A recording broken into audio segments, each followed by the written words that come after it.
चौदहवीं गेस्ट। किस बात का जश्न हो रहा है? सबने चौंक कर नौवारिद को देखा। सानिया बेख्तियार खड़ी हुई। सामने खड़ी निताशा को देखकर उसका रंग उड़ गया था। मैं तो मिलने आई थी इरम से। मुझे नहीं पता था यहाँ कोई रस्म हो रही है। वो मुस्कुराई। आ जाओ बेटी, हैर से तुम्हारी सहेली की मंगनी हो रही है। तारी ने नताशा को पहचाना नहीं था। वो समझी कि कोई सहेली है। फिर तो मैं बहुत अच्छे मौके पर आई। निताशा चहकी। इरम ने बदसल होकर सानिया को देखा। हाँ हाँ, बहुत अच्छे मौके पर पहुंची हो। बैठ जाओ, अभी मुंह मीठा करवाते हैं। एह, तुम क्यों रुक गई? रसम करो। दादी ने नादरा को टोका। फिर होश होकर सबको बताया। हम तो अंगूठी भी साथ ही लाए थे। निताशा बैठते बैठते रुक गई। उससे बेहद हैरत से पूरे माहौल को देखा। गोया अब गौर किया। अंगूठी नादरा आंटी क्यों पहनाएंगी? पता नहीं सवाल किससे था। जवाब तुरंत दादी की तरफ से आया। अब लड़का नहीं आया तो लड़की की माँ ही पहनाएगी। नताशा का मूड खुल गया। उससे बेयकीनी से सानिया को देखा। सानिया ने उसका हाथ पकड़ लिया। मेरे साथ चलो नताशा, मैं तुम्हें पूरी बात बताती हूँ। नताशा हाथ छुड़ाकर 2 कदम पीछे हटी। क्यों जाऊं? फिर मुड़कर सबको देखा। रिश्ता मेरे घर भेजा और अंगूठी इरम को पहनाई जा रही है। जिन्हें नहीं भी पता था वो हद तक एक दूसरे की शक्लें देखने लगे। अंकल आंटी, ये क्या तमाशा? इरम ने हिफ्फत से सर झुका लिया। कसूरवार नहीं थी मगर शर्मिंदगी होने लगी। मुझे क्या पता, मैं तो नहीं आया था, इनसे पूछो। शबीर साहब ने कन्नी कतराई। वो बैद की संजीदा और नाराज सिखा सानिया पर जम गई। सानिया उसकी निगाह की तपिश को पूरी तरह महसूस कर रही थी। उसे किसी भी तरह इस सिचुएशन को संभालना था। नताशा, आई एम सॉरी, मैं तुमसे बहुत शर्मिंदा हूँ। हमें नहीं पता था कि इरम और वसीम एक दूसरे को पसंद करते हैं। पता नहीं था तो मेरे घर क्या लेने आई थी? नताशा चिल्लाई। और ये तो मुमकिन ही नहीं कि तुमने इरम को ये बात ना बताई हो। तुम उससे हर बात करती हो। तौफीक और आसिया परेशान होकर एक दूसरे को देखने लगे। उबैद का सब जवाब दे गया। उसकी बहन का इतना हाथ से नाराज हो रहा था। देखें, आपका जो भी मसला है आप घर जाकर हल करें। ये मौका नहीं है ऐसी बातों का। मसला यहाँ है तो हल भी यहीं करूंगी। उससे भड़क कर रंग को देखा। तुम्हें शर्म आनी चाहिए थी, ये जानते हुए भी कि वसीम के साथ मेरा रिश्ता तय हो रहा है। उस पर डोरे डालते, उस पर अपनी अदाओं का जाल फेंकते, तुम्हें जरा हया नहीं आई? बस, बहुत हो गया बेटा। ये क्या बेहूदगी है? तौफीक साहब को गुस्सा आ गया। आप जाए यहाँ से। बीबी, हमें रिश्ता करना है अपने जैसों में। तुम्हारे जैसी जुबान दराज लड़की के साथ हमारा गुजारा ही नहीं। अब जाओ, दफा हो जाओ यहाँ से। जूतू समेत हमारी आंखों में घुसी आ रही हो। दादी ने मस्सी लताड़ा।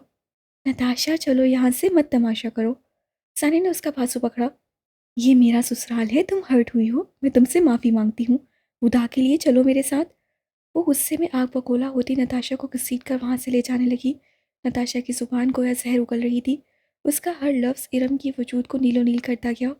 मेरे घर वाले इस रिश्ते के लिए हाँ कर बैठे थे और तुमने मुझसे मेरा मंगेतर छीन लिया। कभी खुश नहीं रहोगी, मेरी बद्दुआ है। वो गासिब नहीं थी मगर गासिब कहलाई।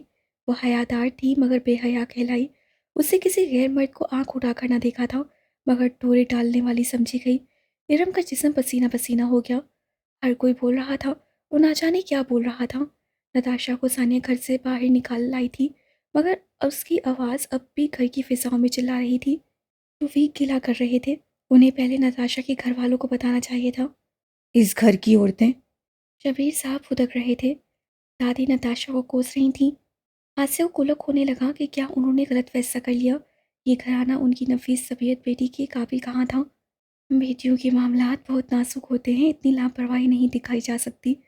सानिया तीर की तरह इरम के पास आई।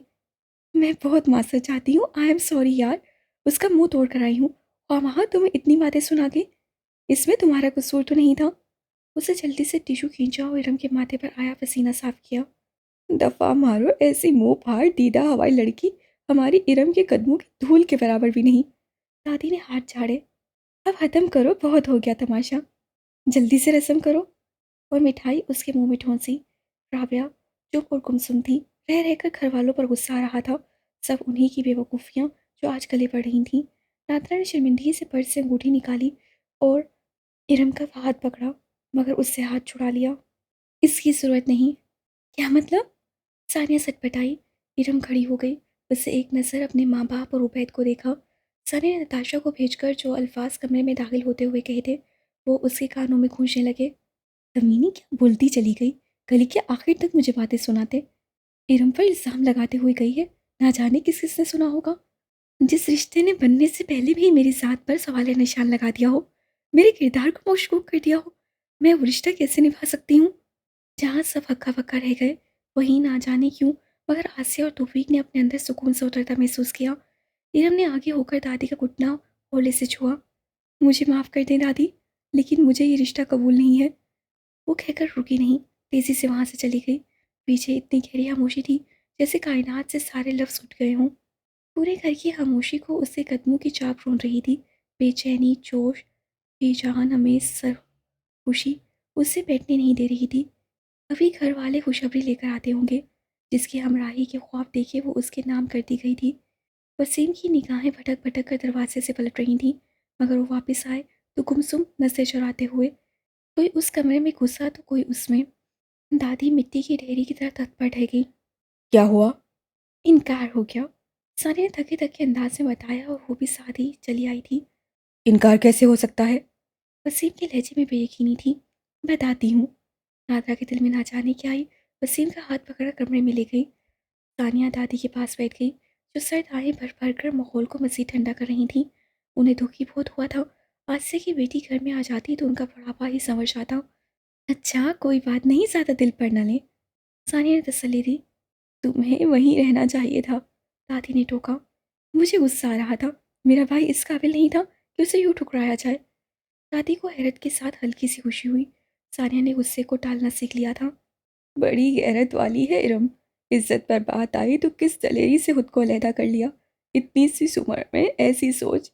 हाँ भाई, बेटी किसकी है? माँ की तरबियत नजर आ रही है। दादी अपने ध्यान में बोल रही थी। सान्या को तकलीफ सी हुई। अंदर कुछ टूट फूट शुरू हो गई। इरम के लिए सब कुछ इतना आसान क्यों था? हाँ, वो वसीम से मोहब्बत जो नहीं करती, वरना खोना इतना आसान ना होता। वो उठकर अंदर आ गई। इरम ने खुद इनकार किया है। नादरा ने बेहद मुख्तसर लफ्ज़ों में किस्सा समेट दिया था। नताशा का जिक्र खोल कर गई। अब जान छूटी गई थी तो अच्छी बात थी। वो इरम को बहू बनाना ही नहीं चाहती थी। वसीम मुतखैर रह गया। उसकी उंगलियों की पोरों में अब भी गुलाब की खुशबू महकती थी। उसकी उंगली के पोर में अब भी कांटे की चुभन थी। वो बैद उससे उलझ रहा था। तुमने जल्दबाजी क्यों की? हम अपनी किस्मत का फैसला दूसरों की ख्वाहिशों पर नहीं कर सकते। कोई कुछ भी कह दे, हम उसी रुख पर चल पड़ेंगे। ये हमारी ज़िंदगी है, उसे हम ही दूसरों की ख्वाहिशों पर नहीं जी सकते। पसंदीदगी हो या मोहब्बत, मेरे लिए सबसे आखिरी नंबर पर है। मेरे लिए मेरा वक़ार, मेरा किरदार और मेरी इज़्ज़त नफ्स सबसे पहले है। वो ये अल्फ़ाज़ कहना चाहती थी मगर नहीं कहा। सानिया और उबैद ऐसी बातें अपने साथ पर ले जाते थे। बस इतना ही कहा और चुप साध ली। क्या करूँगी ऐसे रिश्ते का, जिसके होने से पहले ही मेरे किरदार पर उँगलियाँ उठने लगें? उबैद ताज्जुब से बहन को देखने लगा। इतना अच्छा नहीं बनते रम। ज़िंदगी गुजारने के लिए थोड़ी खुदगर्ज़ी भी ज़रूरी है। थोड़ी हो या ज़्यादा, जहाँ गर्ज़ आ जाए वहाँ बात ही ख़त्म हो जाती है। वो अपनी ज़ात में दरवेश थी। उबैद मज़ीद कुछ भी ना कह सका, मगर नादरा ने बहुत कुछ कहा। तुम्हें समझ नहीं आता, उस लड़की ने तुम्हें बेवकूफ़ बनाया है। वो तो तुमसे शादी करना ही नहीं चाहती थी। बस हमारे घर में फ़साद डलाना चाहती थी, जिस तरह उसके घर में सानिया की वजह से हुआ। अम्मी क्या बात कर रही हैं? ऐसा कुछ नहीं था। इरम ऐसी लड़की नहीं है। सानिया हक्का-बक्का रह गई। राबिया टुकर-टुकर माँ का मुँह देखने लगी। क्यों? हमारे घर फ़साद नहीं हुआ? ये हमारे आगे खड़ा नहीं हुआ और अब मुँह फाड़कर इनकार कर दिया? हमारी बात मान लो, वो सिर्फ़ सानिया से बदला ले रही थी। हम बड़ी मासूम बनती है, मासूम है नहीं। पहले मेरे बेटे को मोहब्बत के जाल में फँसाया, अब ना कर दी। क्या चाहती है? मेरा बेटा जाकर उसकी मिन्नतें करे? अम्मी ऐसा नहीं है, उसे ये सब नताशा। नताशा का नाम अभी मुँह से निकला भी ना था कि नादरा ने राबिया को लताड़ कर रख दिया। चुप कर, उसे बहाना चाहिए था, बहाना। वसीम को चुप लग गई। वो रात उस पर बहुत भारी थी। पहली मोहब्बत, पहला प्यार, पहला एहसास। वो इरम से पूछना चाहता था मगर पूछ ना सका। चुपचाप वापस लौट आया। वो इसे अपने पीछे भगाना चाहती थी, ताकि वो भी इसी तरह घर वालों से बगावत करे, जिस तरह उबैद ने की थी। वो फिर भी इसकी ना होती। मासूम चेहरे वाली मक्कार लड़की। मैं ना तुम्हारी मिन्नत करूँगा, ना तुम्हारे पीछे भागूंगा। उससे फैसला कर लिया था। आसिया और तौफीक मुतमईन थे। उन्हें लगता था इरम ने ठीक फैसला किया है। वो खामोशी से बैठकर उसके भेजे पैगाम डिलीट करने लगी। ये सारे पहले के पैगाम थे। बाद में तो वो गुम ही हो गया। कोई पैगाम, कोई कॉल, कुछ भी नहीं। शायद नाराज़ हो गया है। उसे तासुब से सोचा। और डिलीट का ऑप्शन दबा दिया। मोहब्बत की निशानियां मिटाते दुख तो होता है इरम। उसके अकब से सान्या की आवाज़ उभरी। इरम ने मोबाइल ऑफ करके गोद में रखा और क्यारी को देखने लगी जिसमें गेंदे के फूल खिले थे। सानिया उसके पास बैठ गई। तुम कुछ भी कहो मगर दुख तुम्हारी आंखों से आया है। इरम ने नसें चुराई। दुख तो हुआ था, झूठ कैसे बोलती। मैं भी इसी तकलीफ से गुजरी थी जब तुम लोगों ने उबैद को मुझसे दूर करने की कोशिश की। मैं इसलिए तुम्हारा दर्द समझ सकती हूँ। उससे बेहद खलूस और दिलदारी से इरम का हाथ अपने हाथ में लेकर दबाया। इरम उसे रोकना चाहती थी कि वो इस मौजू पर बात ही नहीं करना चाहती, मगर चुप रही। अम्मी कहती हैं तुमने हमसे बदला लिया है। इरम ने तखीर से सानिया को देखा। लेकिन मुझे उनकी बात पर यकीन नहीं आया। तुम ऐसी लड़की नहीं हो। सब कुछ तुम्हारे सामने है सानिया। इरम ये मत कहना मैं तुम्हें उकसा रही हूँ। सानिया के लहजे में तसबसब था। तुम नताशा की बातों से डर गई हो लेकिन वक्त तो अब भी तुम्हारे हाथ में है। थोड़ी सी बदनामी मोल लेकर मोहब्बत मिल जाए तो। इरम ने हाथ छुड़ा लिया और नरमी से गोया हुई। मैं ऐसी मोहब्बत को देखना भी गवारा ना करूं जिसकी कीमत मेरी नेक नामी हो। सानिया एक लम्हे को गूंगी हो गई। वो दोनों एक दूसरे से कितनी मुख्तलिफ थीं। एक सानिया थी जिससे उबैद को पाने के लिए खुद को सारी दुनिया के सामने तमाशा बना लिया, और एक ये थी रब जो अपने किरदार पर ज़रा सी छीन बर्दाश्त न कर सकी और अपनी हर ख्वाहिश से दस्तबरदार हो गई। दोनों में से ठीक कौन था? उसके जहन में सवाल निशान नाचने लगे, और रात को उबैद के बाजू पर सरकते उसे वो सवाल उबैद से भी कर लिया। वो नजरें चुरा गया। वसीम भाई की इतनी बुरी हालत थी, वैसे ही ने बहुत ज्यादा की है। किसी की बातों में आकर कैसे मेरे भाई का दिल तोड़ दिया। और एक मैं थी, उसे जरा तौक़ुफ़ किया। बस यही ख्वाहिश थी कि कोई कह दे उससे बिल्कुल ठीक किया, सब कुछ भाड़ में जाए, बस मोहब्बत जिंदाबाद। एक मैं थी जो तुम्हें पाने के लिए सारी दुनिया से लड़ गई। उसके लहजे में फ़ख्र धर आया है। किसी में इतनी जुर्रत। इरम मुख्तलिफ मिजाज की लड़की है, उसकी सोच भी अलग है। उबैद ने बहुत एहतियात से अल्फाज का चुनाव किया, वरना इरम के रवैये ने उसे भी सोचने पर मजबूर कर दिया था। उनकी मोहब्बत गलत नहीं थी, मगर उस मोहब्बत को पाने के लिए जो तरीका सानिया ने इख्तियार किया था वो उसे थोड़ा सा परेशान कर देता था। मैं बहुत शर्मिंदा हूँ, नताशा ने बहुत गलत किया। सानिया ने उसके लहजे का गुरेज पा लिया, तभी दिल की चुभन को दबाकर बात ही बदल दी। इसमें तुम्हारा क्या कसूर? वो तुम्हें भी कितनी बातें सुना कर गई है। जब वो कोई बात मानकर सॉरी करती थी तो बहुत प्यारी लगती थी।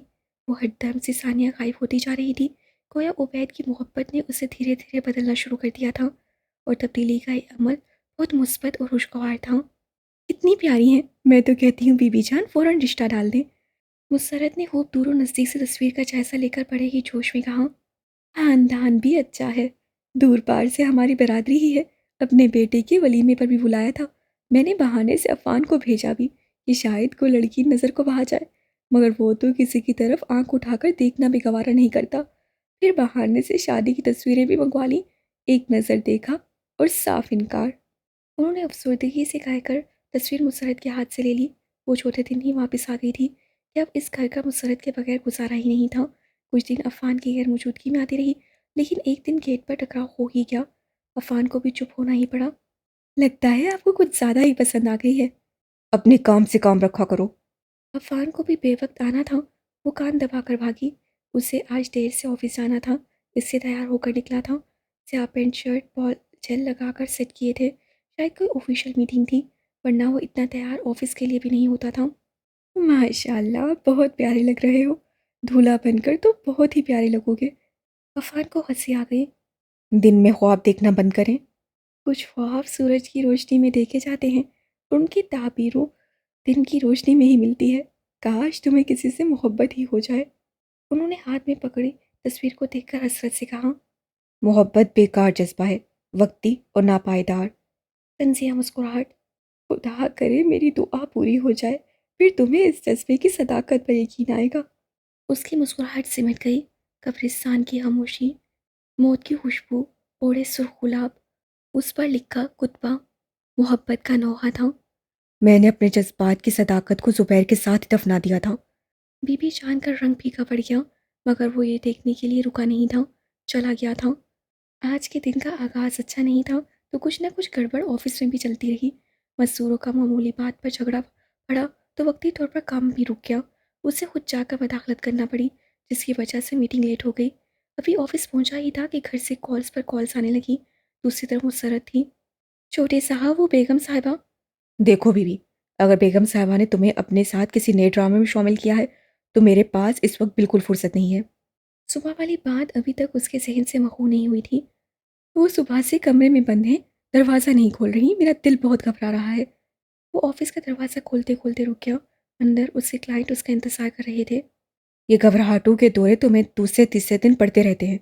मेरी मीटिंग स्टार्ट होने वाली है, अब बार बार कॉल करके तंग ना करना। उससे गुस्से से मोबाइल ऑफ किया। ये पहली बार नहीं था। वो जब भी ज़्यादा नाराज़ होती इसी तरह कमरा बंद कर लेती थी। वो शुरू शुरू में घबरा कर जाता, फिर समझ में आ गई। वो दरवाज़ा अपनी मर्ज़ी से ही खोलती थी।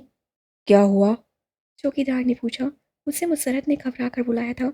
उसके कहने पर अफवान को कॉल की थी। उन्होंने तो मेरी बात ही नहीं सुनी। लेकिन मैं सच कह रही हूँ, कुछ गड़बड़ है, मेरा दिल घबरा रहा है। पहले मेरे दरवाज़ा बजाने पर वो अंदर से डांट देती थी, अब तो कोई जवाब ही नहीं दिया। मानी दादू दादू पुकारता रहा।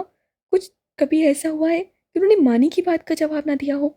मुसरत सच में घबराई हुई थी। आज वाकई कुछ गैर मामूली था। घर की चाबियां तो होंगी तुम्हारे पास, खोल कर देख लो, कहीं कुछ बुरा ना हो जाए। छोटे साहब के कमरे में है, मैं लाती हूँ। वो अफान के कमरे तक भागी। उसके वापस आने तक चौकीदार ने भी कई बार आवाज़ें और दस्तक दी, मगर जवाब नदारद था। और जब मुसरत दरवाज़ा खोलकर अंदर घुसी तो वो बेड से नीचे ऊँधे मुँह गई थी। मुसरत की चीखें निकल गईं। इरम! सानिया अंदर आई। मोबाइल पर मसरूफ़ इरम ने नज़र उठाकर उसे देखा। तुम्हारे लिए खाना यहीं ले आऊँ? क्यों? बाकी लोग खाना नहीं खाएंगे? इरम ने हैरत से पूछा। नहीं, मैं तो तुम्हारी वजह से कह रही थी। इरम ने धीमे से कहा। सानिया, मैं बिल्कुल नॉर्मल हूँ। तुम्हें यकीन क्यों नहीं आ रहा? इरम मोबाइल रखकर खड़ी हो गई। जानती हूँ तुम बहुत मसरूत हो, सानिया ने सताइशी अंदाज में कहा। और तुम बहुत अच्छी, तभी तो मेरा इतना ख्याल रखती हो, वरना इस इनकार पर तुम मुझसे नाराज़ भी हो सकती थी। मैंने अच्छा होना तुमसे सीखा है। सानिया ने आराम से इतराफ़ किया। वाकई? इरम को खुशगवार हैरत हुई। हम्म, अब आ जाओ, खाना ठंडा हो रहा है। हाँ, चलो। नीरम ने जल्दी से चप्पल पहने। तभी निगाह ड्रेसिंग पर गई। वहाँ वसीम का दिया परफ्यूम रखा था। सानिया। सानिया रुक गई। नीरम ने परफ्यूम उठाकर उसकी तरफ बढ़ाया। प्लीज़ इसे तुम रख लो, मेरे पास अब इसको रखने का कोई जवाब नहीं। सानिया ने बोतल हाथ में ले ली, फिर गहरा सांस लेकर इरम को देखा। ये वसीम ने नहीं दिया था। इरम ने नासमझी से उसे देखा। मैं चाहती थी कि तुम दोनों के दरमियान बहुत स्ट्रॉन्ग फीलिंग्स हो, जैसे मेरे और रुबैद के दरमियान है। बस इसीलिए ये वसीम के नाम से तुम्हें दे दिया, क्योंकि तुम दोनों के दरमियान बहुत झिझक थी। मैं वो दूरी और झिझक मिटाना चाहती थी। वो धीमे लहजे में इतराफ़ करती चली गई। नीरव ने एक लफ्ज़ से ही कहा, बस उसे गले लगा लिया। मतलब ये परफ्यूम मैं रख सकती हूँ अपनी सहेली का तोहफा समझकर? दोनों बेख्तियार हंसी। अब जल्दी से खाना खा लें, फिर हमें शॉपिंग पर जाना है। शॉपिंग? इरम ने हैरान होकर पूछा। हाँ, बाहर निकलेंगे, घूमे फिरेंगे और बहुत से एंजॉय करेंगे। मेरा मूड नहीं है। बन जाएगा जब साथ निकलेंगे। सानिया ने बात ही खत्म कर दी, मगर ऐन वक्त पर सानिया को राबिया की कॉल आ गई। उसे बच्चों को लेकर डॉक्टर के पास जाना था और वो चाहती थी कि सानिया उसके साथ जाए, वरना दोनों बच्चों को संभालना उसके लिए मुश्किल हो जाता। हाँ, तो राबिया का ज़्यादा ज़रूरी है, इरम का क्या है? दोनों फिर किसी दिन चली जाना। आसिया ने खुशदिली से इजाज़त दे दी। हाँ, तुम जाओ, मेरा तो वैसे भी मूड नहीं था। इरम ने खुशदिली से कहा तो सानिया मासत करती चली गई। आसिया की मुस्कुराती नज़रों ने बहुत दूर तक उसका पीछा किया। क्या हुआ माँ? आज तो बहू को बड़ी प्यारी नज़रों से देख रही हैं। इरम ने शरारत से कहा। मैं तो हमेशा ऐसे ही नज़रों से देखती हूँ। वो चीख गई। कुछ भूल रही हैं आप, ये वही सानिया है जो। इरम ने उन्हें कुछ याद करवाना चाहा, मगर आसिया ने दरमियान में ही टोक दिया। पुरानी बातें याद करने की ज़रूरत नहीं। जब उसने हमें अपना मान लिया तो हमने भी उसे सर आंखों पर बिठा लिया है। कितने हलूस से इस घर और उसके मकीनों के साथ रिश्ता निभा रही है, तो मुझे भी प्यारी लगती है। यानी वो सारे अच्छे हतम कि कहीं वो बेटे को लेकर अलग ना हो जाए। हाँ, उन्होंने मुतमिन अंदाज में सर हिलाया। अब तो मुझे अपने पोता पोती का इंतज़ार है। अभी से? इरम ने आंखें फैलाई। हाँ, अभी से, आसिया ने जोर देकर कहा। दोनों माँ बेटी हंस पड़ी। दोपहर को उबैद घर आ गया। आते ही शोर मचा दिया। जल्दी से रेडी हो जाओ, तुम लोगों के पास बस 2 घंटे हैं शॉपिंग के लिए। शॉपिंग के लिए? इरम ने नसें उठाकर उसे देखा। लेकिन सानिया तो राबिया के साथ गई है। हद है यार, फिर मुझे क्यों कॉल की? वो बेजार हुआ। उससे अचानक जाना पड़ गया। आसिया ने मदाखलत की। चलो फिर तुम तैयार हो जाओ। उबैद को अचानक ख्याल आया कि वो भी बहुत दिनों से घर से नहीं निकली। लेकिन मुझे तो कुछ भी नहीं लेना। कभी कभी बगैर वजह के भी शॉपिंग कर लेते हैं, कुछ सानिया से ही सीख लो। वो उसे खींच कर ले गया और काश वो उस दिन उबैद के साथ मॉल ना जाती। वो ना कुछ देखती। कभी कभी हकीकत छुपी रही तो सुकून रहता है, बयां हो जाए तो सब बर्बाद हो जाता है। जैसे उसका सानिया पर किया एतबार बर्बाद हुआ जब उससे मॉल में सानिया और नताशा को एक साथ खड़े देखा। वो ऊपर थी और वो दोनों नीचे थी, एक साथ खड़ी एक दूसरे से बातें करती। जितना सब कुछ नताशा उनके घर करके गई थी, क्या उसके बाद उन दोनों का एक साथ होना चाहिए था। उससे पलट कर देखा। उबैद कुछ दूर एक जेंट्स क्लोथिंग शॉप पर था। वो ज्वेलरी देखने बाहर आई थी। वो तेजी से भागी और टकराई। क्या टकराना आपकी हॉबी है? वो फुन्ना कर बोला, जी हाँ। टकराते सर को संभालती वो उससे ज़्यादा तेवर दिखा गई। और ये शौक पूरा करने के लिए आपको मैं ही मिलता हूँ? अरे आप हैं कौन, ख्वामा फ्री होने की ज़रूरत नहीं। वो गुस्से से लताड़ कर बिना उसकी तरफ देखे भागी, मगर उससे देख लिया था और पहचान भी। वो उबैद को खींचती हुई वहाँ तक लाई। वो पूछता रह गया, मगर अब वो दोनों वहाँ नहीं थी। मैंने अभी देखा, सानिया और नताशा एक साथ थी। यार कैसे मुमकिन है? तुम्हें गलतफहमी हुई होगी। फिर भी इरम की तसल्ली के लिए वो उसके साथ नीचे तक गया। सानिया को कॉल भी की मगर उससे कॉल नहीं उठाई। इरम को चुप सी लग गई। उसका मूड बहुत ख़राब था। बस घर चलो उबैद। बेजार हो गई। उसके घर पहुंचने से पहले ही सानिया वापस आ गई थी। उन्हें देखते ही लड़ने लगी। ये क्या, अकेले अकेले शॉपिंग के लिए निकल गए? मैंने कहा भी था कि मुझे भी शॉपिंग करनी है। हाँ, मगर तुम्हें तो शॉपिंग नताशा के साथ करना थी, तभी तो राबिया का बहाना बनाकर चली गई। इरम फट पड़ी। ये उसका अंदाज सा ना तरीका। क्या कह रही हो? सानिया बुकला गई। अब तुम झूठ नहीं बोल सकती। मैंने तुम्हें खुद अपनी आंखों से नताशा के साथ देखा है। वो इतनी जोर से चिल्लाई कि तौफीक और रात से घबरा कर वहां आ गए। ये मुझसे किस लहजे में बात कर रही हो, जो तुम डिस्टर्ब करती हो? इरम, आराम से। उबैद को टोकना पड़ा। आराम से? जो लड़की मेरे घर आकर इतना तमाशा कर गई, मेरे किरदार पर इतने इल्ज़ाम लगा गई, तुम उसके साथ शॉपिंग करती फिर रही हो? मगर सानिया तो राबिया के साथ गई थी। आसिया हैरान परेशान सानिया को देखने लगी, जिसका चेहरा सबसे सुर्ख हो रहा था। झूठ बोल कर गई थी, और जो कुछ मैं देख के आई हूँ वो तो ये साबित करने के लिए काफ़ी है कि उस दिन नताशा को सानिया ने बुलाया था। वरना जो लड़की पहले कभी मेरे घर नहीं आई, वो ऐन मेरी मंगनी के दिन वहाँ क्यों पहुँची? वसीम के नाम पर तुमने मुझे परफ्यूम गिफ्ट किया, उससे मुलाकात के लिए छत पर भेजा। तुम मेरे साथ क्या करना चाह रही थी सानिया? वो मुठ्ठियाँ भींच कर चिल्ला रही थी। तौफीक ने बेख्तियार इरम को अपने साथ लगा लिया। उन्होंने कभी इरम का ऐसा गुस्सा नहीं देखा था। वो तो बहुत मुतहम्मिल मिजाज और बर्दाश्त करने वाली थी। आज तामुल का दामन हाथ से छूटा तो कुछ तो हुआ था। मैं क्या करना चाह रही थी? सानिया ने पूछा। उसका चेहरा ही नहीं, उसकी आंखें भी सुर्ख हो रही थी। तुम सिर्फ मुझे बदनाम करना चाहती थी, और जब कुछ ना हुआ तो नताशा को बुला लिया। बस करो इरम, तुम हर चीज़ खुद से ही फर्ज करती जा रही हो। अब उबैद से रहा ना गया तो उसे टोकना पड़ा। तो पूछे, ये हमसे राबिया का नाम लेकर झूठ बोलकर नताशा के साथ मॉल में क्या कर रही थी? सबकी सफामिया निगाहें सानिया पर जम गई। सानिया को अपना आप अदालत में खड़े मुजरिम का सा महसूस हुआ। बता दो सानिया, जो भी बात है क्लियर करो ताकि तमाशा ख़त्म हो। वो चुप करके वहां से चली जाना चाहती थी, मगर उबैद के कहने पर रुक गई। उसे वसाहत देने की आदत नहीं थी, मगर उसे उबैद की खातिर वसाहत देना थी। जिनसे मोहब्बत हो, उनकी निगाहों में बदगुमानी नहीं देखी जाती। मैं पहले से जानती हूँ इरम, तुम मेरे और उबैद के रिश्ते के खिलाफ हो। कुछ भी करके मुझे उबैद की नसों से गिराना चाहती हो, और अल्लाह ने तुम्हें वो मौका दे दिया। अंकल आंटी, मैं इरम की किसी बात के लिए जवाब दे नहीं हूँ, लेकिन सिर्फ उबैद की खातिर वसाहत दे रही हूँ। वो एक लम्हे को चुप हुई। इरम उसे उसी तरह घूरती रही। मुझे इस तरह देखना बंद करो। साने को गुस्सा आ गया। डॉक्टर की अपॉइंटमेंट कैंसिल हुई तो मैं राबिया के साथ मॉल चली गई। उसे अपने बच्चों के लिए कुछ चीज़ें खरीदना थी। मुझे वहाँ निराशा मिल गई। मैं उससे बस ये पूछने खड़ी हो गई कि उसने ऐसा क्यों किया, और इसी बात पर हमारा झगड़ा हो गया। तो मुझे सब छोड़कर घर वापस आना था, सिर्फ इसलिए कि तुम मुझे इस घर में बर्दाश्त ही नहीं कर सकती। मैं कितनी भी कोशिश कर लूँ, तुम लोगों के लिए पराई ही रहूँगी। तो ठीक है, मैं ही चली जाती हूँ।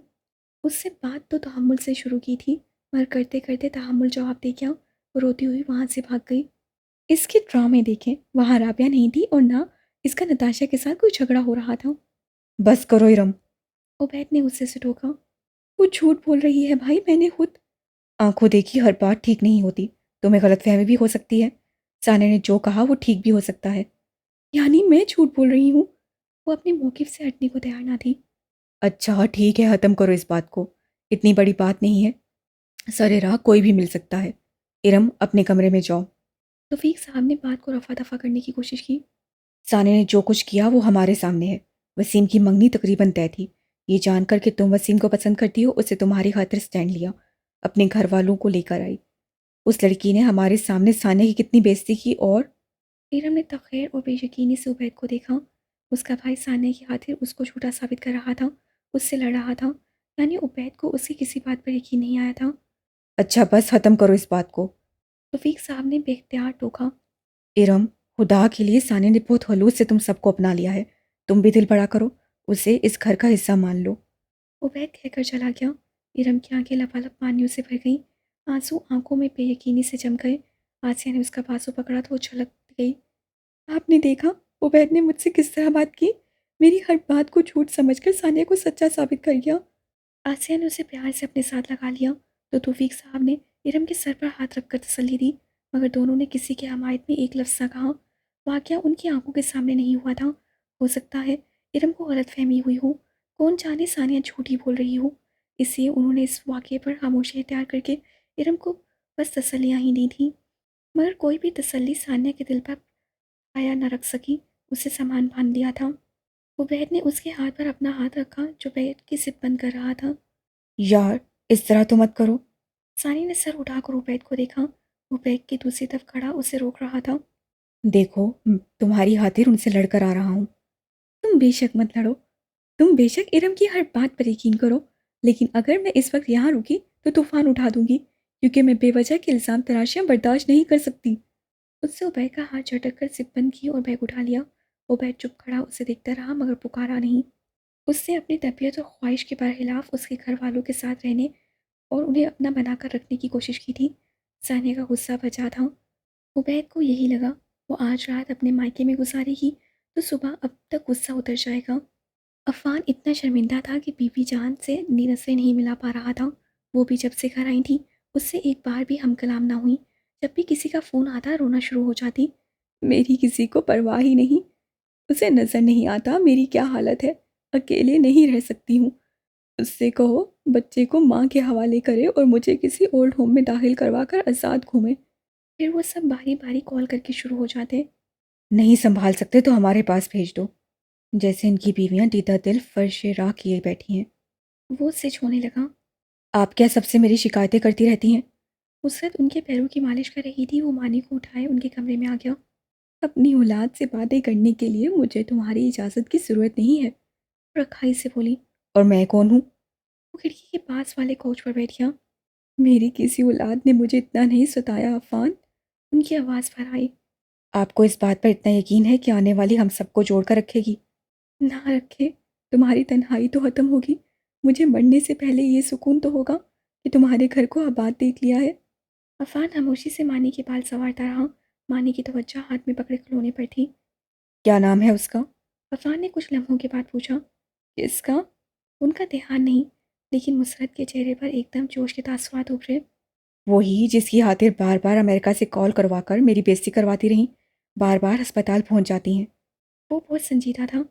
इरम, मुसरत ने तुरंत बताया। एक लम्हे को बीबी जान का दिल बिल्लियों उछला। दूसरे लम्हे वो बेनियाजी की चादर ओढ़ गई। वो लड़की इतनी फालतू नहीं है कि अब तक तुम्हारे इंतजार में बैठी रहे। आपकी किस्मत। अफान कंधे उचकाकर खड़ा हो गया। वरना मैं तो मान ही गया था। चलो बेटा। उससे मानी की उंगली पकड़ी। टिक कर बैठो, क्या पता तुम्हारी किस्मत साथ ही दे। मेरा मोबाइल दो मुसरत। लेकिन मेरी एक शर्त है। कैसी शर्त? और शर्त सुनकर वो दोनों हक्का बक्का रह गई। कोई फिल्म चल रही है? यही समझ लें। वो इत्मीनान से कहकर चला गया। मतलब गेंद अब उनके कोर्ट में थी। वो हैरान परेशान मुसरत का मुंह देखने लगी। देख, ये शोरबा है या कच्चा पानी? दादी प्याला सामने रख के शबीर के सामने धाइयाँ दे रही थी। सर्दी कितनी बढ़ गई थी और सीना भी जकड़ा हुआ था। उनका दिल गरम गरम शोरबे में रोटी डुबोकर खाने को कर रहा था। मुर्गी को अंदर से डुबकी देकर निकाल लिया था। ये शोरबा है या उसके गुसल का पानी? मैं क्या करूं अम्मा, ये बदबख्त औरत मेरी सुनती कहाँ है। शबीर ने बेचारगी से कहा। ज्यादा शोर मचाने से गुरेज किया, वरना नादरा का क्या भरोसा, उस पानी में मजीद पानी मिलाकर उन्हें रोटी दे देती। वक्त गुजरने के साथ साथ ये औरतें ज़्यादा ही ढीठ और नाफरमान हो जाती हैं। उन्होंने बेहद तासुब से सोचा। किचन में भुनी हुई मसालेदार बोटियां खाती नादरा दिल में खूब हंसी। सारी जिंदगी मुझे यही पानी रोटी के साथ मिला था, अब तुम लोगों की बारी है। वो मुंह साफ करके बाहर निकली। तभी सानिया धप धप दी आ गई और उसका इस तेवर में घर आना अनहोनी नहीं था। उसके साथ भरा हुआ बैग था। क्या हुआ? वो लपक कर पास आई। क्या हो गया है? कोई झगड़ा हो गया? कपड़े क्यों ले आई? हाय मैं मर गई, कहीं उन्होंने तुम्हें घर से तो नहीं निकाल दिया? इस दौरान उसने बैग दादी के तख्त पर फेंका और मुड़कर माँ को देखा। मैं राबिया नहीं हूँ जिसे कोई घर से निकाल सके, खुद छोड़ आई हूँ। मगर क्यों? क्यों क्या पूछ रही हो? शबीर बाहर निकले। शुरू हो गई होगी इसकी जुबान दराजियां। राबिया को देखा है कभी नाराज होकर घर छोड़ा हो? उसकी नौबत ही कहाँ आती है। 6 6 महीने तो पप्पा वैसे ही उसे घर से निकाल देती थी। वो पहले ही दबी हुई थी। शबीर खुद बहुत मदम हो गए। अब उसके ताने देना बंद कभी कर दो। अच्छी बेटियां इस तरह घर नहीं छोड़ती। जिस घर में डोली जाए वहां से उनका जनाजा ही उठता है। गुस्से के बावजूद सानिया को हंसी आ गई। डोली जनाजा किस जमाने की बात कर रहे हैं अब्बा? ना मैं यहाँ से डोली में गई और ना वहाँ से अभी मेरा इरादा जनाजा उठाने का है। अपनी मर्जी से आई हूँ, अपनी मर्जी से ही जाऊंगी। वो बैग उठाकर अपने कमरे में चली गई। शबीर ने तासुब से बेटी को देखा। इसको समझाना अच्छी ससुराल मिली है तो कदर करे। बेटियां शोहर के साथ मायके आती ही अच्छी लगती हैं। जवाब तो अपनी बेटी का सुन ही लिया है। जब बाप की नहीं सुनती वो मेरी क्या सुनेगी? राधा सानी के पीछे लपकी। उन्हें सारा मामला जानने की जल्दी थी। बज़ाहिर तो सब कुछ मामूल के मुताबिक ही था, पर घर की फ़ज़ा में अजीब सी उदासी और खामोशी रची बसी थी। फूलों की क्यारियाँ मुरझाईं और पौधे सर झुकाए थे। ख़ज़ां की पिलहट उनका पिराहन थी। इस घर में हिस्साएँ कभी भी इतनी उदास ना थीं। इरम को मायूसी हुई। किसी ने उसकी बात पर यकीन नहीं किया। उबैद किसी से कहता तो कुछ ना था, बस खामोशी से दफ्तर से आता और कमरे में घुस जाता। तौफीक और हासिया थोड़ा वक्त गुजारने के बाद इंतज़ार में थे कि फ़राकीन का गुस्सा ठंडा हो जाए। जाओ बहू को ले आओ। तौफीक साहब ने मशवरा दिया। बच्ची है जज्बाती हो गई। हम में से तो किसी ने उसे एक लफ्ज़ नहीं कहा और वो घर ही छोड़ गई। हासिया ने शाखी अंदाज से कहा, घर की बात घर में ही रहनी चाहिए थी। अब उसके घर वाले भी परेशान हो रहे होंगे। आप लोग क्यों फिक्र कर रहे हैं? इरम चाय लाई थी। उबैद उसे ज़्यादा दिन नाराज़ नहीं रहने देगा। उसका लहजा फीका और बुझा हुआ था। इस घर में पहला झगड़ा उसी की वजह से हो गया, लेकिन वो जब जब सोचती उसे अपनी बात ठीक ही लगती। उबैद तो अपनी बहन को भी ज्यादा दिन नाराज नहीं देख सकता। वो अंदर दाखिल हुआ। इरम खामोशी से चाय निकालने लगी। मुझे भी दे देना। वो तौफीक साहब के पास बैठ गया। इरम ने हाथ में पकड़ा कप उसकी तरफ बढ़ा दिया। जाओ सानिया को भी ले आओ, आसिया ने कहा। आ जाएगी, क्यों फिक्र करते हैं। आएगी लेकिन खूब नखरे दिखाएगी। इरम ने तासुब से सोचा और कहने से गुरेज सी किया। अम्मी अब्बू को भी इसी बात की फिक्र है कि बहू घर आ जाए। किसी ने नहीं पूछा कि उसने नताशा के साथ मिलकर मेरा तमाशा क्यों बनाया। घर वालों के रवैये पर वो दिल बर्दाश्ता थी। जिससे लोग उसका वहम करार दे रहे थे, उसे वो अब भी हकीकत ही लगती थी। ठंड की वजह से दादी को कमरे में शिफ्ट करना पड़ा। गोया कहते तन्हाई ही नसीब हो गई। घर का कोई भी फर्द जल्दी कमरे में झांकता नहीं था। ठंड की वजह से टांगों में दर्द मुस्तकिल रहने लगा तो नक्ल और हरकत मज़ीद महदूद हो गई। उन्हें एक एक चीज़ के लिए कई कई बार आवाज़ें देना पड़ती, तब जाके सुनवाई होती। इसलिए उन्हें इस बात की भी खबर ना थी कि सानिया नाराज़ होकर आई है। फिर भी कई बार टोक चुकी थी।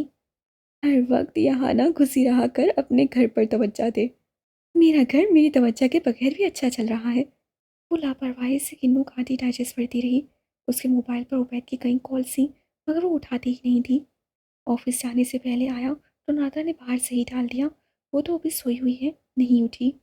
वापसी पर वो फिर आ गया। सानिया ने कमरे में जाकर लॉक लगा लिया। नादरा शर्मिंदा हो गई। अब वो ओवर हो रही थी। उसे समझाएं, हाला इतनी छोटी सी बात पर नाराज होकर बैठ गई। छोटी बात तो नहीं थी, वो दबे दबे लफ्ज़ों में बोली। उबैद ने उनकी बात को नज़रअंदाज करके दस्तक दी। सानिया ये क्या बेवकूफ़ी है यार। सानिया ने चुप साध ली। अभी गुस्से में है तो? और कितने दिन गुस्सा रहेगा। इस तरह तो मसले हल नहीं होते हाला। उबैद थोड़ा चिढ़कर बोला, फिर दोबारा दस्तक दी। सानिया दरवाज़ा खोलो, हमें बात करनी है। सानिया ने बेहद गुस्से से दरवाज़ा खोला। मुझे कोई बात नहीं करनी, सारी बातें तुम्हारी बहन ने कर ली थी। उबैद ने आगे होकर उसका हाथ हटाया और कमरे में चला गया। नादरा किस्यानी सी होकर किचन में चली गई। तुम इस तरह ज़बरदस्ती मेरे कमरे में दाखिल नहीं हो सकते। मैं ही तो हो सकता हूँ। वो जाकर बेड पर बैठ गया। दोनों हाथ अक में रखकर उसे इत्मीनान से देखने लगा। मुझे इस तरह मत देखो। तो किस तरह देखूं। मेरी बात सुनो। उंगली उठाकर पास आई। उबैद ने हाथ पकड़ लिया और झटके से पास बिठा लिया। मुझे इस तरह छोड़कर आते तुम्हें तरस ना आया? वो एक लम्हे को गड़बड़ाई, फिर अकड़ गई। किसी को मुझ पर इल्ज़ाम लगाते तरस आया? अब तुम गलत बात कर रही हो, किसी ने तुम पर इल्ज़ाम नहीं लगाया। इरम ने। उसे तेजी से कुछ कहना चाहा मगर उबैद ने उसकी बात काट दी।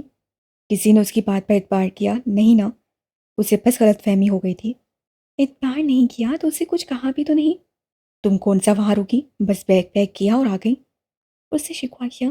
तो क्या करती, वहां बैठकर वसाहतें देती रहती। वो चल फुन गई। क्या है यार? उबैद ने उसके कंधे पर बिखरे बाल समेटे। अभी तो एंजॉय करने के दिन है, इन झगड़ों के लिए तो उम्र पड़ी है। और मेरा कोई इरादा नहीं सारी उम्र इन झगड़ों को निपटाने का। वो झटके से खड़ी हुई। अब तुम ओवर हो रही हो, बात खत्म करो। ठीक है, मैं बात खत्म कर देती हूँ। इरम से कहो मुझसे माफी मांगे। उबैद संजीदा हो गया।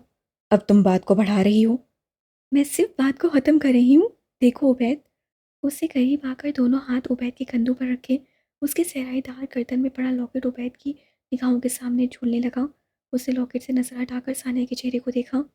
लड़के अपने घर वालों के बारे में बड़े खुशगुमान होते हैं, लेकिन हकीकत तो ये है कि मेरी तमाम तर कोशिशों के बावजूद उन्होंने मुझे अब तक तस्लीम नहीं किया। वो सब बज़ाहिर बहुत अच्छे हैं, मगर कुछ ना कुछ ऐसा करते ही रहेंगे जो मेरे और तुम्हारे दरमियान इख्तिलाफ का बायस बने। मैंने आज उन्हें ना रोका तो ये सिलसिला कभी नहीं रुकेगा। उबैद उसका हाथ हटाकर खड़ा हो गया, संजीदा और बदगुमान। सानी ने उसका बाजू पकड़ लिया। समझने की कोशिश करो। इरम मुझसे बदला ले रही है। वो अब भी वसीम भाई को पसंद करती है।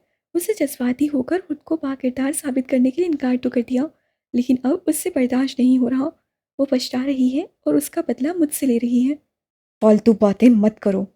उबैद की आवाज़ बुलंद हो गई। भाई दरवाजे में बतूल का रास्ता रोककर खड़ी नादरा के कान खड़े हो हुए तो बतूल भी चुकन्नी हुई।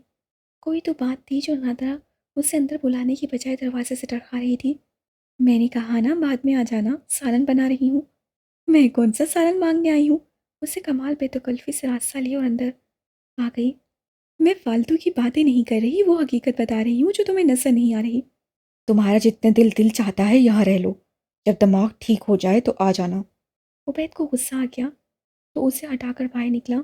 सानिया शशर सी रह गई, फिर पीछे लपकी। ठीक है, तो फिर उन्हीं के पास जाकर बैठो जिनका दिमाग ठीक है। उबैद को गुस्से में ज़्यादा देखकर नादरा के हाथों के टोटे उड़ गए। उबैद बेटा मेरी बात तो सुनो। मगर वो रुका नहीं। खामोशी और तेजी से बैरूनी दरवाज़ा अबूर कर गया। हाय अल्लाह, तो 4 दिन में ही झगड़े भी शुरू हो गए। बतूल ने ताज्जुब से सानिया को देखा। तो आपको क्या तकलीफ है? वो बदले हाथी से बोली। तो नादरा ने बेख्तियार टोका। वो माँ पर ही उलट पड़ी। क्या जरूरत थी उसे पीछे से आवाज़ें देने की? ए लो, इतनी बदतमीजी से अपने ससुराल में बात करती होगी, तभी तो 4 दिनों में झगड़े शुरू हो गए। हाला, आप तो यहाँ से जाएं और वहाँ पराए खड्डे में टांग ना अड़ाया करें। उससे अपने माथे पर हाथ मारा। हाला की आंखें उबल आईं। इसको समझाओ नादरा, ऐसी मुंहजोर लड़कियों के घर नहीं बसते। उजड़ गई तो आपके घर नहीं आऊंगी। सानी ने तुर्की पर तुर्की जवाब दिया तो नादरा अपना सर ही पीट लिया। तुम्हारी जैसी मेरी बेटी होती तो 100 जूते भी मारती और ससुराल भी छोड़ कर आती। बतूल ऊंची आवाज में बातें सुनाई गई। अंदर से दादी की पुकारें आने लगी। कोई मुझे भी तो बताए कि इस बात का शोर है। ना जाने कौन सा लाइव शो था जिसे देखने से वो महरूम रह गई थी। 12 गज की तुम्हारी जुबान है, हर किसी से लड़ने लड़ाने खड़ी हो जाती हो। अभी जाकर पूरे मोहल्ले में बताएगी। करती फिर। सानी ने गुस्से से हाथ झटका। लेने आया था तो चली जाती ना। चली ही जाऊंगी, सारी जिंदगी यहीं बैठने का इरादा तो नहीं है। वो वापस कमरे में चली गई। दादी की धाइयाँ शुरू हो गईं। उफ, इस बुढ़िया का गला कौन दबाए। आद्रा ने दांत पीसे। जहन तो बतूल में फंसा था। वो ठीक ही फंसा था।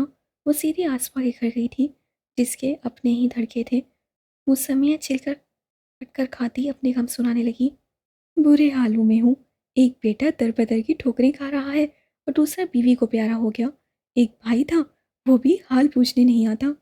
लो, वो तो खुद बुरे हालों में है। 4 दिन की ब्याही लड़की जब लड़ झगड़ कर घर बैठ जाए तो माँ बाप की क्या हालत होगी। ए आसमा का मुंह खुल गया। आंखों में इश्तियाक उमड़ आया, जिसने बतूल के जोश को और बढ़ा दिया। कुछ देखा कुछ अनदेखा, 4 बातें खुद से मिलाकर राई का पहाड़ बन गया। आसमा ने राबिया को भी बुला लिया।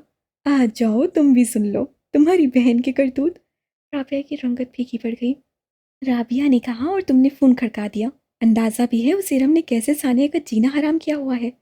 सानिया अपने लिए नाश्ता बना रही थी जब नादरा की आवाज़ कानों में पड़ी। उसे अंदाज़ा हो गया राबिया किसको कॉल कर सकती है। वसीम की कॉल, और सुबह सुबह सानिया ने चूल्हा बंद किया और दरवाजे में आ खड़ी हुई। नादरा दादी के तख्त पर बैठी कह रही थी, उसका मंसूबा जो नाकाम हो गया। उसने तो सोचा था इनकार के बाद तुम उसके पीछे पागल हो रहे होगे। जब ऐसा नहीं हुआ तो सारा गुस्सा सानिया पर निकालने लगी। सानिया ने आंखें फैलाकर माँ को देखा। ये तो कोई बात ना हुई, मैं उबैद से बात करूंगा। सानिया ने दोनों हाथ हिलाकर मना किया। इसकी कोई ज़रूरत नहीं, ख्वाह बात बिगड़ेगी। उबैद को सब पता है और उससे वादा किया है, वो सब ठीक कर लेगा। उन्होंने जल्दी से तसल्ली करवाई। अच्छी बात है, वरना मुझे बताएगा, मैं खुद बात कर लूंगा। ठीक है। नादा ने जल्दी से कॉल काट कर खौफ से सानिया को देखा। सारे ज़माने में ढोल बज गया है, अब तो चली जाओ। राबिया को क्या ज़रूरत थी वसीम को बताने की? और ये आप इरम के बारे में क्या कह रही थी? अच्छा है ना, उसके दिल में कोई थोड़ा सा भी इरम का ख्याल होगा तो निकल जाएगा। हम्म। ये सुबह से दादी की आवाज़ नहीं आई।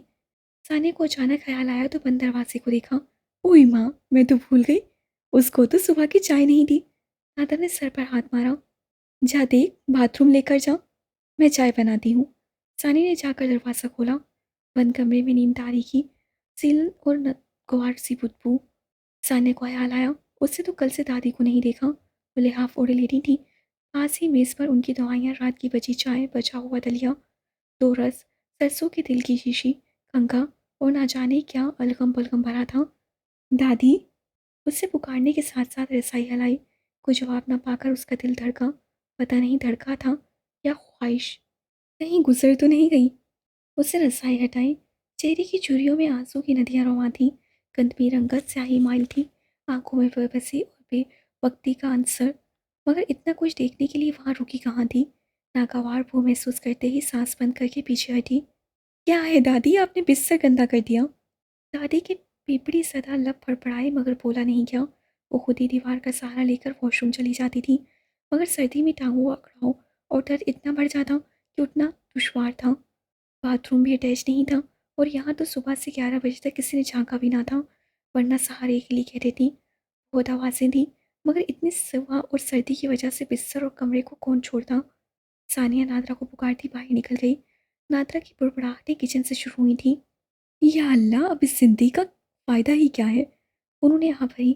किस नागवारी गुस्से और बुड़बुड़ाहटों के साथ उन दोनों ने दादी को साफ सुथरा करके भाई तख्त पर बिठाया। कमरे में बिखराव वैसे ही था जब राबिया और शबीर चले आए। उन्हें देखकर दादी को रोना आ गया। किसी अपने को देखकर रोना आ ही जाता है। वो बेटा था, उसे घर से निकलने से पहले माँ के कमरे में झांकना चाहिए था। वो नातरफा बरसने लगे। दो दो औरतें हैं इस घर में, देख नहीं सकती? वो सुबह से भूखी प्यासी कमरे में पड़ी हैं। मुझे तो किसी यतीम खाने में जमा करवा दो, मैं अब इस घर में कोई वारिस नहीं है मेरा। दादी रोने लगी। जितना होता है करती हूँ ना। नाता दिल में शर्मिंदा थी मगर रिठाई इख्तियार कर गई। शबीर मजीद बोलने लगे तो सानिया को गुस्सा आ गया। बस करें अब्बा, आपकी माँ मेरी माँ की जिम्मेदारी नहीं है। दादी के लिए कोई नौकरानी रखवा दे। तुम्हारी तो दादी है, तुम ही देख लिया करो, यही होती हो। राबिया तड़प कर बोली, मगर तुम्हारे कागजों में भी किसी की जिम्मेदारी नहीं है। एक बूढ़ा इंसान बेबसी की हालत में पड़ा है और तुम यहाँ बैठकर उस बात का तयन कर रही हो कि कौन किसकी जिम्मेदारी है। क्या अल्लाह इस बात का हिसाब नहीं लेगा? हमारे मज़हब में सास बहू की जिम्मेदारी नहीं है। सारे ने दांत पीसे। हाँ, और वो मज़हब जो हमसाय के हकूक भी बताता है, उसे सास के हकूक नहीं बताए। घर में मौजूद एक बूढ़ी मासूर होती औरत के हकूक नहीं बताए। शायद कुछ चीज़ें अल्लाह ताला ने इंसान की फहम फरासत पर छोड़ दी थी, और साथ ये भी कह दिया कि बेशक इंसान हंसारे में है। चलें दादी, भैंस के आगे बीन क्या बजानी। इन पर तो जैसे बुढ़ापा आना ही नहीं है। राबिया के लहजे का तंज और गुस्सा हद से सवा था। वो अभी अभी दादी का कमरा सेट कर आई थी। सारा देकर कमरे में ले आई। शबीर भी साथ थे। उन्होंने कुछ कहना चाहा। बस उनका दिमाग।